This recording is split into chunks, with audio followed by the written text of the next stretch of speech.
বছরের পোলা দিনের আলোতে জবাই কইরা ফলাইছে। এই তুফান একদিন ডিস্ট্রিক্ট লেভেলে খেলবো। হাই, কী অবস্থা সকলের? আশা করি সকলে অনেক অনেক বেশি ভালো আছেন। আলহামদুলিল্লাহ আমিও খুব ভালো আছি। তো সবাইকে ঈদের অনেক অনেক শুভেচ্ছা। আজকে হচ্ছে ঈদের পঞ্চম দিন। সো আজকে আমরা কথা বলবো হচ্ছে তুফান নিয়ে।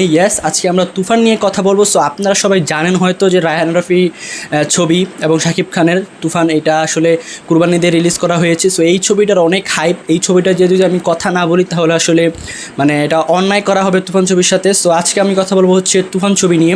তো শুরুতেই বলে রাখি যে তুফান ছবিটা আসলেই একটি অসাধারণ ছবি। এই ছবিটা যারা দেখেছেন তারা বলেছেন, এবং যারা দেখেননি তারা ছবিটার ট্রেইলার গানগুলো দেখে এবং টিজার দেখে অবশ্য বলেছেন যে না, এই ছবিটা একটা বাংলাদেশের সেরা ছবি হতে পারে। সো এখন কোশ্চেনটা হচ্ছে, এটা কি আসলে বাংলাদেশের ইতিহাসের সেরা ছবি কিনা, অথবা শাকিব খানের ইতিহাসের সেরা ছবি কিনা? শাকিব খান দীর্ঘ 25 বছর ধরে ইন্ডাস্ট্রির মধ্যে আছেন। তো তার 25 বছরের ইন্ডাস্ট্রির মধ্যে কি এই তুফান ছবি কি সবচেয়ে সেরা ছবি কিনা, সেটা নিয়ে আজকে আমরা আলোচনা করব। সো আলোচনার প্রথমে যদি আসি তুফান ছবি নিয়ে, এই তুফানে কে কে অভিনয় করেছে, কে ডিরেকশন দিয়েছে, এটা আপনারা সবাই জানেন। এটা নিয়ে আমি নতুন করে কিছু বলবো না। তবে আমি যেই জিনিসগুলো আমার ভালো লেগেছে এবং খারাপ লেগেছে সেই জিনিসগুলো আমি আজকে তুলে ধরার চেষ্টা করব। আর আপনারা যারা এখনও তুফান দেখেননি তারা আমার এই ভিডিওটা দেখেন, তাহলে আপনাদের একটা মোটামুটি ধারণা চলে আসবে। যারা আপনারা মানে কনফিউজড হয়ে আছেন যে আসলে ছবিটা দেখবেন কি দেখবেন না, আপনারা আমার এই ভিডিওটা দেখলে একমাত্র বুঝতে পারবেন যে আসলে তুফান ছবিকে আপনার দেখা উচিত কি উচিত না। যদিও এই 4 দিনে অনেক মানুষ তুফান ছবি দেখে ফেলেছে, এখনও অনেক মানুষ যারা বাকি আছে, যারা টিকিট পাচ্ছে না তুফান ছবি দেখবে। সো এই ভিডিওটা একটু হয়তো লম্বা হয়ে যেতে পারে, কিন্তু আপনারা বসে যদি ভিডিওটা ভালোভাবে দেখেন তাহলে আপনাদের একটা ধারণা হয়ে যাবে যে আসলে আপনারা তুফান ছবি কি দেখবেন কি দেখবেন না। সো ওকে, শুরুতেই শুরু করি হচ্ছে এটার গল্প নিয়ে। এটার গল্পটা খুবই সাধারণ একটা গল্প, যেটা আমরা ট্রেলারে দেখতে পেয়েছি। হচ্ছে একটা ছেলে যে কিনা তার বাবার মৃত্যুকে কেন্দ্র করে সেও মানে হিংস্র হয়ে যায়। তার সামনে, অর্থাৎ তুফানের সামনে, মানে ছোটোবেলার কাহিনী, তুফানের সামনে তার বাবাকে মারা হয়, এবং সেই তুফান দেখে সেটা সহ্য করতে না পেরে সেও তার বাবাকে যে মেরেছে সেও তারকে মেরে ফেলে। এভাবে হচ্ছে আস্তে আস্তে তুফানের আধিপত্য বিস্তার করে সব জায়গায়। একটা সময় যায় সে বড় হয়ে গিয়ে পুরো তুফান রূপে মানে তুফান হয়ে যায়। এবং এই তুফানের পিছনে কে কে আছে এবং এই তুফানকে কে আসলে তুফান বানিয়েছে সেটা আপনারা ছবিটা হলে গেলেই দেখতে পারবেন। এবং এরপর আমরা দেখতে পারি যে একটা দেশের সরকার নির্ধারণ করে তুফান, এবং তুফানের কথায় সরকার চলে। তবে একটা সময় গিয়ে সরকারের গলার কাটা হয়ে যায় তুফান। তো সরকার তখন চেষ্টা করে তুফানকে দমিয়ে দেওয়ার চেষ্টা করে, আসলে তুফানকে মারার চেষ্টা করে। এটা আপনারা সিনেমা হলে ছবিটা দেখলেই বুঝতে পারবেন। সো এই হচ্ছে ছবিটার কাহিনী। সো এখন বিষয়টা হচ্ছে যে আমি ছবিটার ট্রেইলার, টিজার, গানগুলো সবগুলোই দেখেছি। তবে ট্রেইলার টিজ দেখে আমি যেইভাবে সিনেমাটাকে জাজ করছিলাম, মানে গল্পটা এরকম হতে পারে, বাট আমি খুবই ভুল ছিলাম।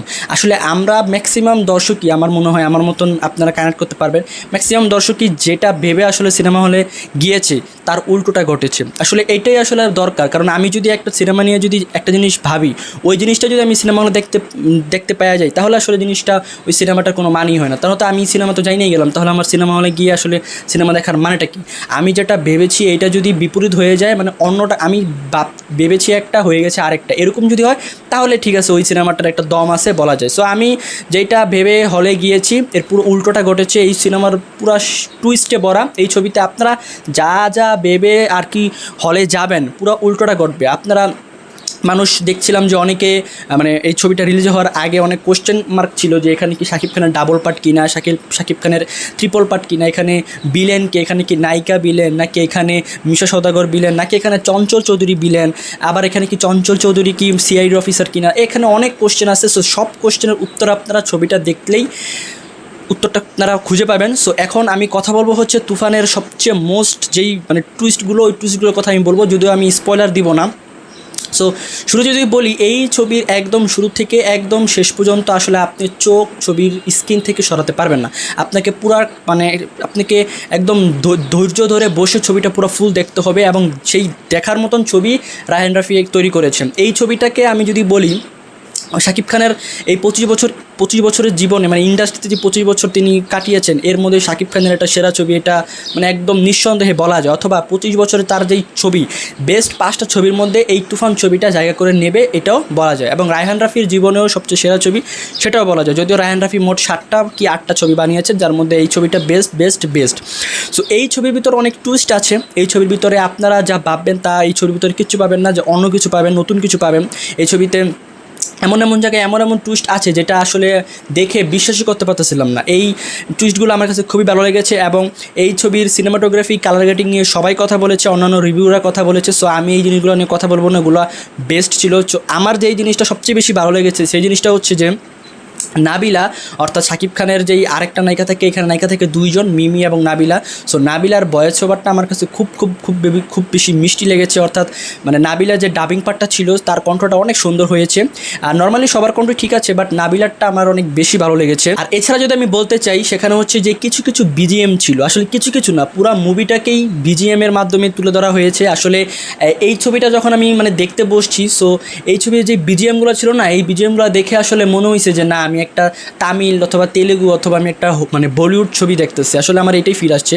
হলে যতজন মানুষ মানে মুভিটা দেখতেছিল সবাই আসলে সেই ফিলটাই পাইছে। আসলে এই ছবির সব কিছুই আসলে ভালো ছিল। এই ছবির কোনো কিছু ছিল না যে চোখে পড়ার মতো যে না এটা খারাপ, একটু এটা কেমন, এরকম কোনো ফিলই আসছিল না। এই ছবিটা দেখা যখন একদম স্ক্রিনের প্রথম থেকে শুরু করে একদম শেষ পর্যন্তই মনে হয়েছে যে না, এই ছবিটা একটা ভালো ছবি, বাংলাদেশের সেরা ছবি বলতে হবে।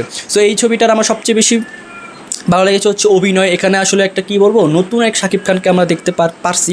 নর্মালি আমরা শাকিব খানকে যেইরকম মানে অভিনয় দেখতে পারি, নর্মাল রোমান্টিক কমেডি এই জনরার ছবিগুলোতে আমরা দেখতে পারি যে অনেক ছবি করেছেন শাকিব খান ওই সব জনরায়।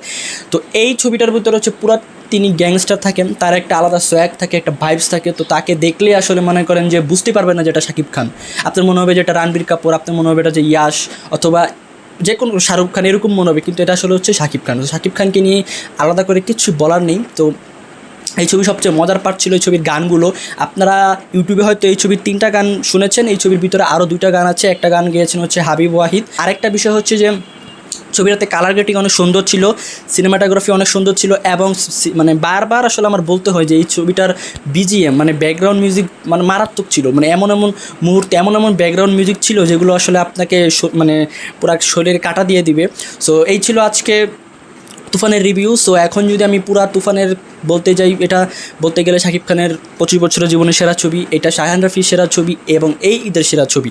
সো আমি শুক্রবার হচ্ছে মানে গতকাল শুক্রবার ছিল, শুক্রবার আমি সন্ধ্যার শো দেখি, সেই শোটা হাউসফুল ছিল, হলে পুরা ভর্তি দর্শক ছিল, হলের মানুষ ছবিটাকে এনজয় করেছে এবং আমিও ছবিটাকে এনজয় করেছি। সো এই ছিল আজকের ভিডিওটা। এটা বলাই যায় শাকিব খানের সেরা ছবি এবং আপনারা যারা তুফান ছবিটা দেখেননি তারা অবশ্যই তুফান ছবিটা দেখবেন। এটা আমার আর কি অনুরোধ রইল যে আপনারা তুফান ছবিটা হলে গিয়ে দেখবেন। এবং আরেকটা বিষয় হচ্ছে এই ছবি যারা একমাত্র হলে যায় দেখবেন তারাই আসলে এই ছবিটার মন বুঝতে পারবেন। এই ছবিটা না দেখে আসলে আপনি বাহিরের মানুষের কথা শুনে কিচ্ছু বুঝতে পারবেন না। এবং যদিও এই ছবিটার 90 থেকে 95% মানুষই ভালো রিভিউ দিচ্ছে, 5% মানুষ শুধু এই ছবিটাকে কপি বলছে, খারাপ বলছে, হ্যানতেন আর অনেক কিছু বলছে। যদিও ওই 5% মানুষের কথা শোনার আসলে আপনাদের দরকার নেই। আপনারা যে 95% মানুষ এই ছবিটাকে নিয়ে ভালো কথা বলছে তাদের কথা শুনে আপনারা হলে দেখতে যান, আপনাদের একটা পয়সা ওসুল ছবি আপনারা দেখতে পারবেন। এবং আরেকটা কথা হচ্ছে এই তুফান ছবি কিন্তু পার্ট 2 আসবে এবং একদম শেষে একটা মারাত্মক টুইস্ট আছে, যে টুইস্টটা আপনারা কেউ আশা করতে পারেন নাই, আমিও পারি নাই, কেউই ভাবি নাই যে শেষে এই টুইস্টটা ঘটবে। তো সেই টুইস্টটা আপনার দেখতে হলে হলে গিয়ে তুফান দেখতে হবে। আজকের ভিডিও এই পর্যন্ত, দেখা হবে নেক্সট ভিডিওতে। আল্লাহ হাফেজ।